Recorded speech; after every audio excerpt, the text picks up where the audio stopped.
Welcome to C S coding O with C plus plus की series में आज का हमारा नेक्स्ट टॉपिक है मल्टीपल इनहेरिटेंस। हमने इनहेरिटेंस पढ़ा, उसमें कंस्ट्रक्टर वगैरह पढ़े। हमने जाना कि इनहेरिटेंस क्या होता है और इसको कैसे इस्तेमाल करते हैं और इसकी टाइप्स कितनी होती हैं। अगर आपको नहीं पता तो आप डिस्क्रिप्शन बॉक्स में दिए गए लिंक से जो है वो प्रीवियस वीडियोस देख सकते हैं।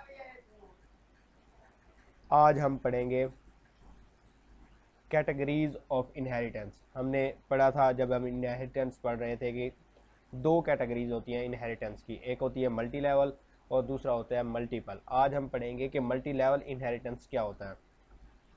ये इनहेरिटेंस की वो कैटेगरी है जिसमें जो है वो हम class and other drive class से हम ड्राइव क्लास एक और ड्राइव क्लास से ड्राइव करते हैं। A type of inheritance in which a class is derived from another derived class is called multiple inheritance। यानी हम जिससे क्लास ड्राइव कर रहे होते हैं वो भी एक ड्राइव क्लास होती है। यानी एक पेरेंट क्लास, उसके बाद ड्राइव क्लास, उसके बाद फिर से फर्दर सब ड्राइव क्लास। अब इसमें क्या होता है कि जो हमारे पास पेरेंट क्लास के होते हैं, आपको इसका सिंटैक्स दिखा देता हूँ। ये देखें, हमारे पास क्लास ए जो कि हमारे पास है पेरेंट क्लास। उसके बाद हमने इसको पब्लिक किया, क्लास बी को पब्लिक किया क्लास ए के साथ, यानी क्लास बी होगी ड्राइव क्लास और ये होगी बेस क्लास। उसके बाद हमने क्या किया, क्लास सी बनाई और उसको भी इनहेरिट कर दिया क्लास बी के साथ। इसका मतलब क्या हुआ कि ए के सारे डाटा मेंबर बी के साथ इनहेरिट हो गए और बी के सारे डाटा मेंबर सी के साथ इनहेरिट हो गए और ए और बी के दोनों के डाटा मेंबर सी में आ गए कलेक्टिवली। चलें इसको एक प्रोग्राम की मदद से समझ लेते हैं। इसमें आप देख सकते हैं हमने पहले बेस क्लास बनाई, क्लास पर्सन। इसमें हमने पब्लिक में एक फंक्शन दिया डिस्प्ले पर्सन का, दिस इज़ अ पर्सन, ताकि हमें पता चल सके कि ये जो फंक्शन, जब हम इस फंक्शन को कॉल करें तो इस आउटपुट से पता चल सके कि ये क्लास पर्सन में था, यानी बेस क्लास में था। उसके बाद हमने ड्राइव क्लास बनाई क्लास एम्प्लॉय, पब्लिक पर्सन, इसको पर्सन से इनहेरिट कर दिया क्लास एम्प्लॉय को। अब क्लास पर्सन जो है वो पेरेंट क्लास होगी और क्लास एम्प्लॉय जो है वो चाइल्ड क्लास होगी। और इसमें हमने फंक्शन बनाया display employee, this is an employ.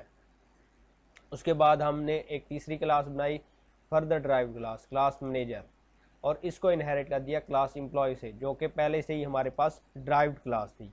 अब क्या हुआ, ये पेरेंट, ये चाइल्ड और ये ग्रैंड चाइल्ड।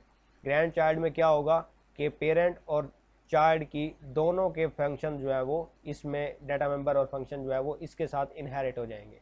और इसमें हमने एक डिस्प्ले मैनेजर का फंक्शन दिया, दिस इज़ अ मैनेजर। उसके बाद हम मेन में आए और मैनेजर जो कि ग्रैंड चाइल्ड क्लास का नेम था, उससे माई मैनेजर का एक ऑब्जेक्ट बनाया हमने।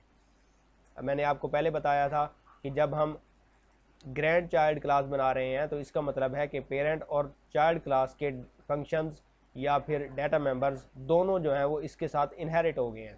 तो हम इसी के ऑब्जेक्ट की मदद से, मैनेजर के ऑब्जेक्ट की मदद से, my manager dot display person call from the person class जो कि पर्सन क्लास में था।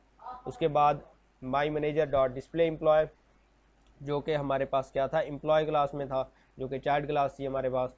और माई मैनेजर डॉट डिस्प्ले मैनेजर जो कि हमारे पास ग्रैंड चाइल्ड क्लास थी। चलें इसको एग्जीक्यूट करके देखते हैं। आप देख सकते हैं हमारे पास आउटपुट आ चुकी है।